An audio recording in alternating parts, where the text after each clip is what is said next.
Welcome to another follow-up Friday, and hope you're being able to get out and about now, and we're starting to see a bit more buoyancy going on. So today what I thought I'd look at though is a really good way of just following up with people and a way of getting the engagement with people. And that's the most important thing about a follow-up, is getting the engagement to get the sale. Now some sales processes can be longer, some can be shorter. But what we want is that engagement. So today we're talking about a referral. We're not talking about a referral in terms of somebody referring you to somebody else. We're not talking about that. We're talking about using a referral as a follow-up. So let me explain how this works. So I'm talking to somebody and I'm selling to them. I'm going through the proposal stage. I've sent them the information. I might well have followed up on a phone call. That's one way of looking at it, and trying to get through to them, trying to see, can we do some business together, etc. But what we can do, and I use this quite a lot, I look at who I'm talking to and I'm actually looking, could I introduce them to somebody in my network? So I look at that because I want to give to gain. So by being able to give a referral to somebody that I'm selling to, they can see that I'm giving them something, they can see that I'm genuine, and they can see that I would be somebody they would want to work for. And when you look at that and you look at who you're going to work with, you can start to build some trust by giving.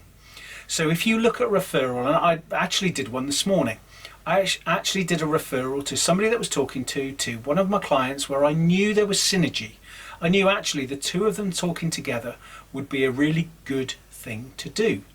Now the person I'm selling to would be like, oh, that was really nice of you, thanks very much. But I get the engagement because I go, hey, I thought of somebody you might actually want to. You're in a similar sector, you're trying to sell to the same people, but you're not competitors. Thought I'd introduce you. Would you like the introduction? They're far more likely to come back to me and go, oh, that'd be great, thank you, than get me going, have you decided if you're going to buy yet? And so by getting into that engagement about a referral, I've actually got the prospect talking to one of my own customers. Now, I have full faith in what we do as a business. So for somebody to talk to one of my customers, I don't have any problems at all. Because if that prospect says, oh, you know, what does iPlus do for you? What does Phil Coley do for you? They're going to tell them, they're going to go, we'll do this, they do that, and do everything else. And because they're a customer, they must be happy because they're still with us. And so within that, it's a no-risk strategy about getting engagement and then going on from the follow-up. I've got another example I probably did about a month ago where I did that, put somebody in touch with somebody, and they said, oh, thanks for that. And this is right, let's get on and do some business together. And that's what you're looking for. You're looking for the engagement. You can't look for the instant sale. You know, if you look at B2C, yes, you can, because you can look at e-commerce, you can look at the way that that works.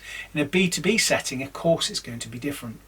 So what I'd really like you to do, I'd like you to think about who you're prospecting at the moment, who have you got some sales things going out there and you actually want them to buy.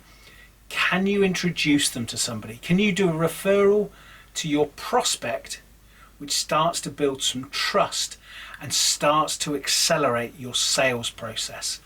And I guarantee if you do this, you will see that you get some sales quicker. It's not for everybody, but in a lot of cases, this approach works and is something I would strongly advise you go and try, go and do. So this follow-up Friday, go and do a referral to somebody you're prospecting. And what I always like to say about follow-ups is activate, do not procrastinate. Have a great weekend as well, and let me know how you get on with those follow-ups.